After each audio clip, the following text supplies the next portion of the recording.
Everyone, मेरा नाम यश गुप्ता। फिर दोबारा से आ चुके हैं डीप स्टडी पर। हम क्लास 10th का एक चैप्टर कर देते थे जिसका नाम है रियल नंबर। आज उसका पार्ट 3 है। आज हम करने वाले हैं, जैसे कि आपने लिख लिया, देख लिया होगा, थंबनेल में भी देख लिया होगा, वर्ड प्रॉब्लम्स वाले क्वेश्चन। यानी हम आज पढ़ेंगे, हमने पहले लेक्चर में इसका एचसीएफ एलसीएम कैसे निकालते हैं वो पढ़ा। सेकंड लेसन में हमने क्वेश्चंस करे टाइम वाले, याद है टाइम वाले करे थे, टाइम वाले। आज हम करेंगे क्वेश्चंस कौन से टाइम वाले नहीं करे थे, वो करे थे हमने माइनस करने वाले, याद है ना। हाँ, आज हम करेंगे वर्ड प्रॉब्लम्स वाले क्वेश्चन। ठीक है, तो चलिए स्टार्ट करते हैं बिना किसी देरी के, फटाफट से। चलो जल्दी करते हैं, चलो।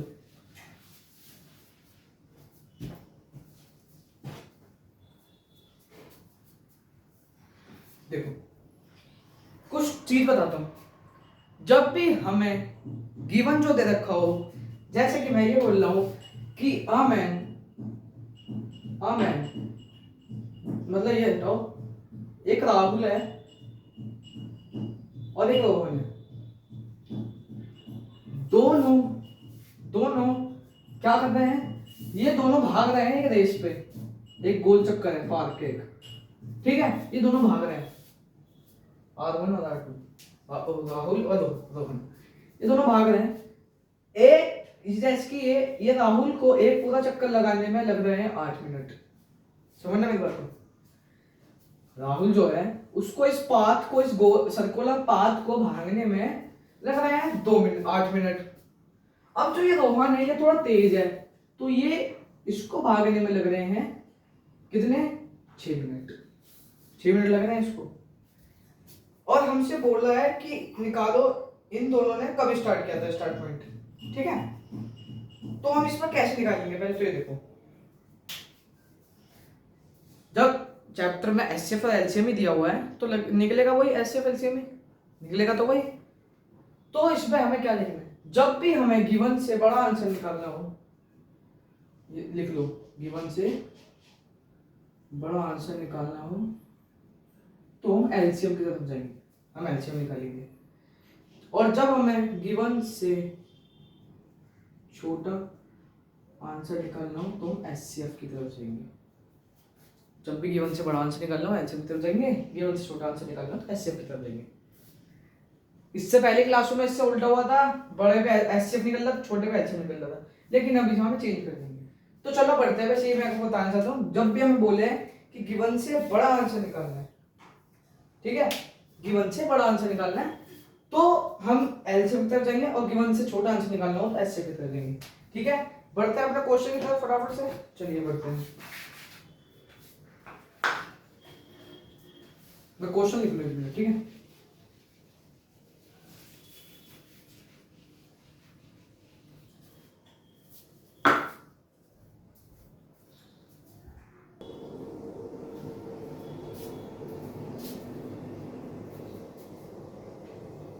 क्वेश्चन लिख लूँ, एक मिनट, है ना, ऐसे करेंगे। थोड़ा बड़ा क्वेश्चन यार, टाइम लग रहा है थोड़ा, कोई नहीं, क्या हो जाएगा, 2 क्वेश्चन कर लेंगे, ठीक है। मैं कुछ चीज़ बता दूंगा इसमें, एक चीज़ इसमें, इस चैप्टर में एक चीज़ होगी।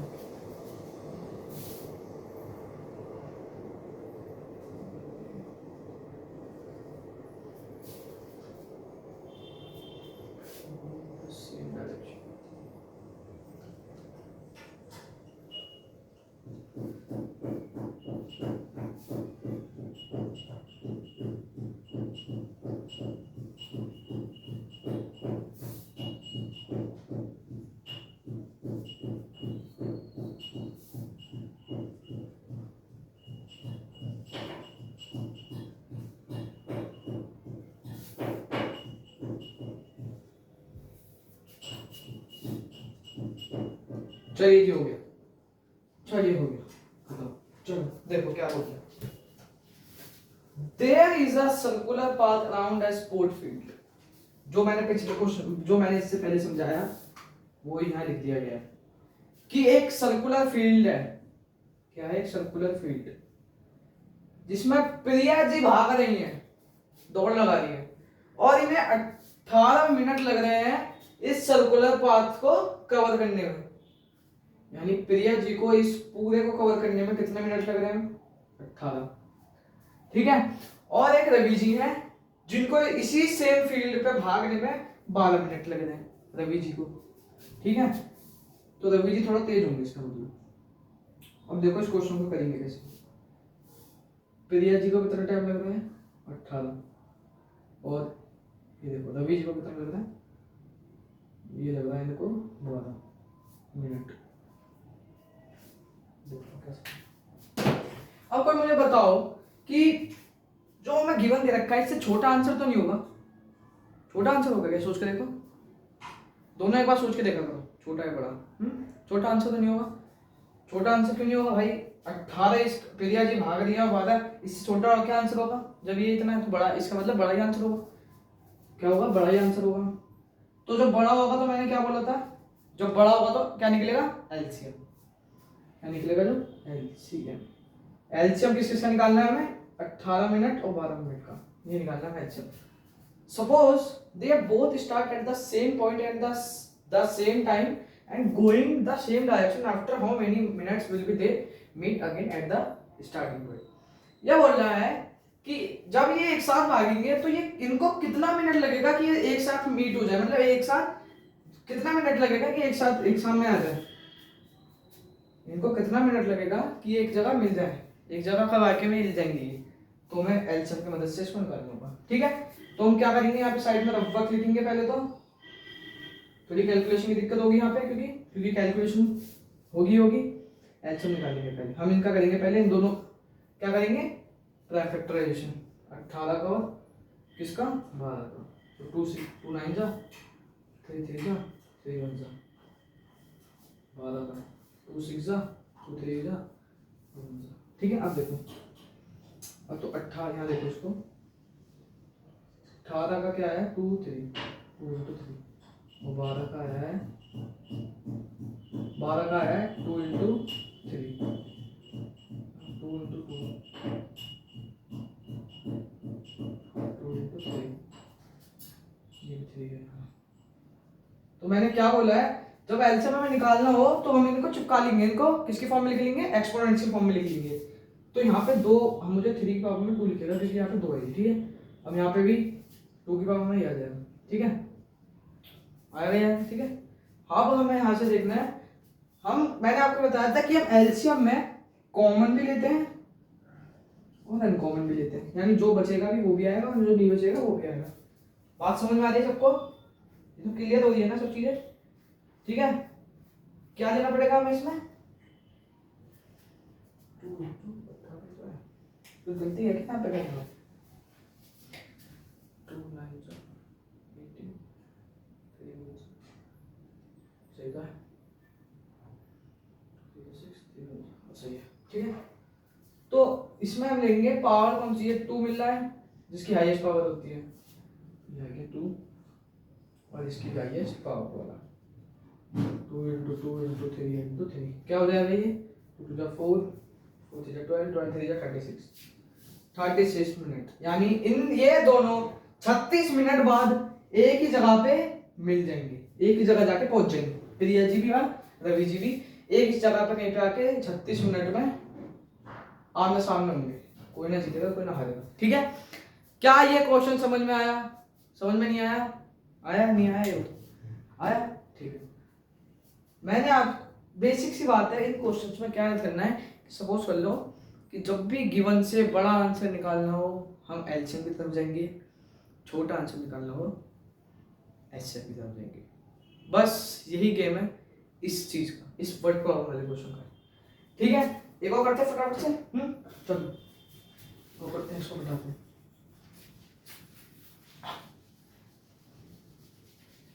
एक मिनट रुको, मैं लिख के आता हूँ, क्वेश्चन लिख के फिर आता हूँ। देखो वर्ड प्रॉब्लम्स तो हो गई, एक क्वेश्चन करा दिया और थोड़ा सा चीज समझा दिया, उसका कॉन्सेप्ट समझा दिया, किस चीज पे बेस है, क्या जरूरी है, उसका कैसे होगा, ये सब हमने समझ लिया। बात आती है 3 और 5 नंबर की, जो ये क्वेश्चन देगा फ्री के, 3 या 5, 3 या 5 आते ही आता है भाई, सच में आता है, यकीन मानो, ठीक है। तो देखो ये जो क्वेश्चन होता है, ये तो मैं बोलता हूं रट लो, एक ये क्वेश्चन होता है, और एक ट्रायंगल चैप्टर में बीपीटी थ्योरम आती है, जिसको थेल्स थ्योरम भी कहते हैं, वो थ्योरम 5 नंबर की आती है। ये चीज और वो चीज तो भाई रटने वाली चीज है, फ्री के नंबर मिलते हैं इन चीजों के तो, ठीक है समझे। तो ये हम 3 और 5 नंबर अपने पक्के कर लेते हैं, ठीक है। वर्ड प्रॉब्लम्स तो कर ली हमने, उससे बहुत जो चीज मैंने समझा दी उससे सारे क्वेश्चन लगभग हो ही जाएंगे, ठीक है। कुछ में दिक्कत आए तो प्लीज कांटेक्ट करना, कमेंट करना, बताना कुछ में दिक्कत आई तो जल्दी बताऊंगा, ठीक है। देखो ये क्वेश्चन होते कैसे, अगर आपके स्कूल में इसका अलग मेथड कराया तो वही कर लो, नहीं कराया मुश्किल लग रहा है तो ये कर लो। इसी तरीके से समझाऊंगा जैसे मेरे टीचर ने मुझे समझाया था, ऐसे आपको मैं समझाऊंगा, ठीक है। देखो इसमें क्वेश्चन में आता है बात, एक तो √2 आता है, फिर √3 आता है, √4, फिर √5, फिर √6, और आते रहते हैं। अब देखो हम आज हम ये करेंगे, सब चीज इससे ही ये सारे हो जाएंगे, क्योंकि सारी चीज एक होती है, बस जहां पे √2 लिखा है वहां पे √3 लगा दो, 4 लगा दो, 5 लगा दो, होता रहेगा। चलो ठीक है, एक ये आता है। फिर अगली नेक्स्ट क्लास में हम इसके बाद एक क्लास और रखेंगे जिसमें हम इस चैप्टर को खत्म करेंगे, जिसमें हम ऐसे क्वेश्चन आते हैं लेकिन वो कुछ इस तरह के होते हैं, -1 हो गया या ये वाले हो गए, ऐसे क्वेश्चन आते हैं, ये भी कभी कभी पेपर में दिख जाते हैं बेसिकली। तो उस क्लास में हम ये करेंगे, आज ये करवाऊंगा, अगली क्लास में ये करवाऊंगा, ये करवा दूंगा, तो ये सारे अपना हो जाएंगे, टेंशन लेने की कोई बात नहीं है इसमें, ठीक है। देखो बस खाली सुनते रहो, समझते रहो, और इसको रख लो, मैं तो ये कह रहा हूँ, ठीक है। कहना तो नहीं चाहिए लेकिन रख लो भाई, क्योंकि 3 और 5 नंबर का ही आता है, ठीक है। चलो बढ़ते हैं अपने क्वेश्चंस पे फटाफट से।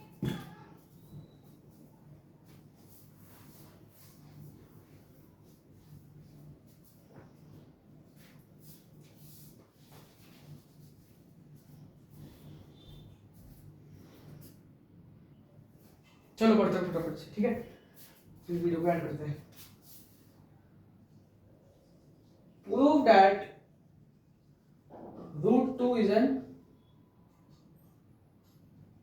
Irrational number.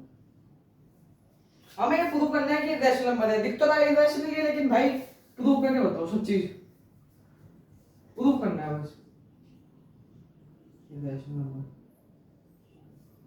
देखो कैसे करेंगे, सबसे पहले हम इसको लेट करेंगे, let √2 is a rational number. हमें इसके अपोजिट डालना है, ये बोल रहा है इरेशनल प्रूव करने के लिए, लेकिन हम इसको मानेंगे रैशनल, इरेशनल नंबर है, ठीक है। अब जब इरेशनल नंबर है तो ये a/b की फॉर्म में भी होगा a/b लिख लो, या फिर p/q लिख लो, दोनों में से कोई लिख लो, या फिर x/y लिख लो, कुछ भी लिख लो, ठीक है। अब देखो वेयर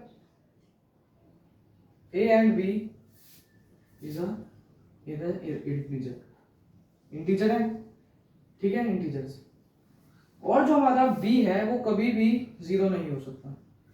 ये जो b है कभी डिनोमिनेटर में ऐसा देखा है क्या, 1/0 या फिर 2/0, ऐसा होता ही नहीं है, कभी भी हमारा ये जो है ये हमारा 0 के बराबर, 0 तो हो ही नहीं सकता, ठीक है। तो देखो, और जो HCF है a and b का वो 1 है, ठीक है। इतना समझ में आया, बस ये कुछ लिखना है, ठीक है। क्या लिखा मैंने, हमसे कह रहा था कि prove that √2 is an irrational number, ठीक है, मान लिया, करना है कर लेंगे, कोई दिक्कत वाली बात नहीं। मैंने इसको मान लिया कि ये रैशनल नंबर है। अब जब रैशनल नंबर है तो ये √2 है जो p/q की फॉर्म में होगा, या p/q की फॉर्म में होगा, ab की फॉर्म में होगा, xy की फॉर्म में होगा, बात एक ही है। अब मैंने एक और लाइन लिखी, वेयर a एंड b, जो a और b है ये इंटीजर्स हैं, और जो b है हमारा वो कभी भी 0 नहीं हो सकता, b जो है डिनोमिनेटर हमारा वो कभी भी 0 नहीं हो सकता, और HCF जो a एंड b का वो है 1, ठीक है। इतना समझ में आएगा। अब मैं यहाँ करूंगा स्क्वायरिंग बोथ साइड्स, यानी √2 का स्क्वायर और a/b का होल स्क्वायर। √2 का स्क्वायर क्या होगा, 2, a का स्क्वायर a/b का स्क्वायर, a का स्क्वायर b का स्क्वायर। अब देखो क्या करना है, मैं इस b को यहाँ ले जाओ इसके पास, और इसको a को ही रहने दो, ठीक है। अब यहाँ देखो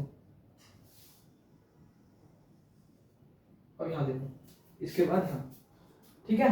जब आप ऐसा लिख लोगे तो हम इसको नाम दे देंगे इक्वेशन 1, यहाँ पे ऐसे भी लिख देना, ये इक्वेशन 1 है भाई। अब इसको यहाँ देखो, ये जो हमने 2 into B A square is two A square लिया था, अब इसको क्या करना है, अब इस 2 को इसके नीचे ले जाना है, बी इज इक्वल टू, इसको ले जाना है इसके नीचे, ए का स्क्वायर अपन यहाँ 2 आ गया। अब हमें यहाँ लिखना है a is a divisible by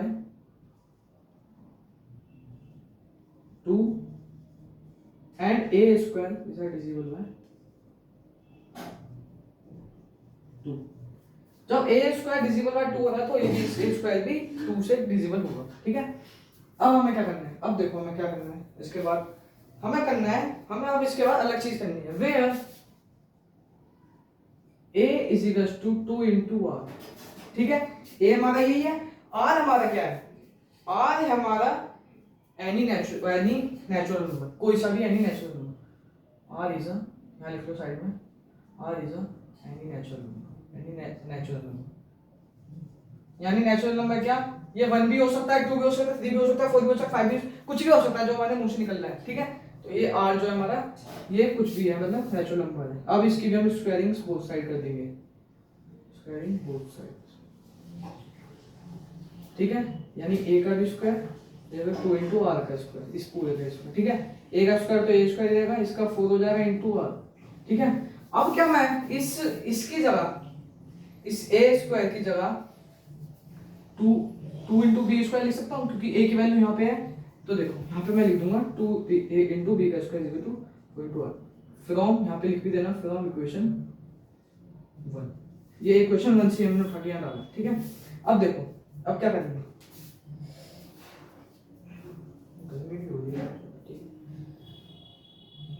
अब हमें क्या करना है, इस आर स्क्वायर को यहीं रखना है, इस 4 को इसके नीचे ले जाना है, इस आर को यहीं रखना है, इस 4 को इसके नीचे ले जाना है, ठीक है। 1 से 2 1 जा 2 2, ठीक है। अब ये कट गया 2 स्क्वायर अपॉन 2, ठीक है, ये आ गया आर स्क्वायर, ठीक है। इतना समझ में आया, यहाँ का नहीं है, यहाँ का नहीं, इसको मिटा दे,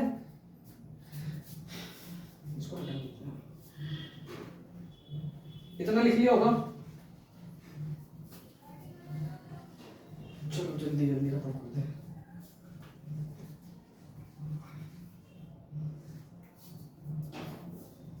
एक ही तो हो जाता ना, यहाँ पे मैंने नीचे ना थोड़ा ज्यादा स्पेस दे दिया, खुद में गया भाई, सब चीज मिल जाती है। देखो अब हम क्या करेंगे, अब हमने जो बात यहाँ लिखी थी, अब वो बात यहाँ पे लिख देंगे कि ये जो b है, ये भी डिविजिबल हो रहा है 2 से, और ये जो b स्क्वायर है ये भी डिविजिबल हो रहा है 2 से, बस ये लिखते चलो, बस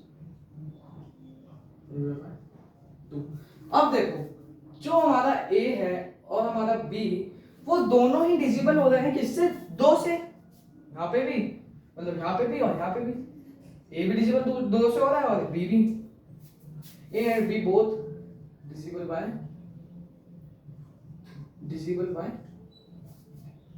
2, ठीक है।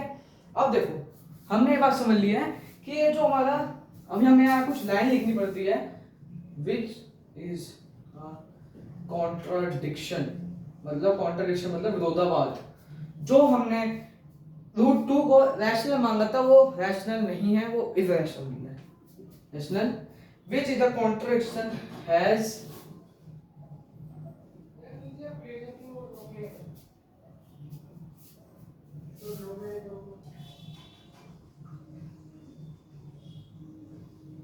which is a contradiction has been due to wrong assumption, ठीक है। जो हमने √2 को रैशनल मांगा था वो असल में रैशनल है ही नहीं, वो इरैशनल है। तो हमें यहाँ से पता चल गया कि hence proved, यहाँ पे लिख देंगे hence proved √2 is an irrational, मतलब कि जो हमने माना था उसको रैशनल, वो रैशनल नहीं है, वो इरैशनल ही है। हो गया, कुछ नहीं था। अब ये पेपर में 3 नंबर का भी आ जाता है और 5 का भी आ जाता है, बस कुछ नहीं था इसमें। अब मेरे से कोई बोलता है कि √2 का निकालो और √4 का भी निकाल दो और 5 का निकाल दो, जहां जहां मैंने 2 लगाया है वहां मैं 3 लगा दूंगा, अगर मेरे से 3 का बोलेगा वो। जहां जहां 4 का, अगर 4 का बोलेगा तो 4 लगा दूंगा, बस यहाँ पे जब मैं स्क्वायर करूंगा तो ध्यान रखना है मुझे कि यहाँ पे भी साइन ये चेंज होगा। यहाँ पे 3 का बोलेगा तो 3 का लगाना है, 4 का बोलेगा 4 का लगाना है, 5 का बोलेगा 5 का लगाना है, फिर उसका स्क्वायर भी ऐसे हो जाएगा। अगर 3 का बोलेगा 9, 4 का बोलेगा 16 और 5 का बोलेगा 25। ठीक है, समझ में आया क्या? समझ में आया क्या? मिलते हैं कल की क्लास में। कल हम इसका वो पार्ट करेंगे, इस क्वेश्चन के कैसे आते हैं। तो वीडियो अच्छी लगी तो लाइक करना, सब्सक्राइब करें। मेरा नाम है, इसको आप पढ़ रहे हैं डीप स्टडीज। मिलते हैं कल की क्लास में।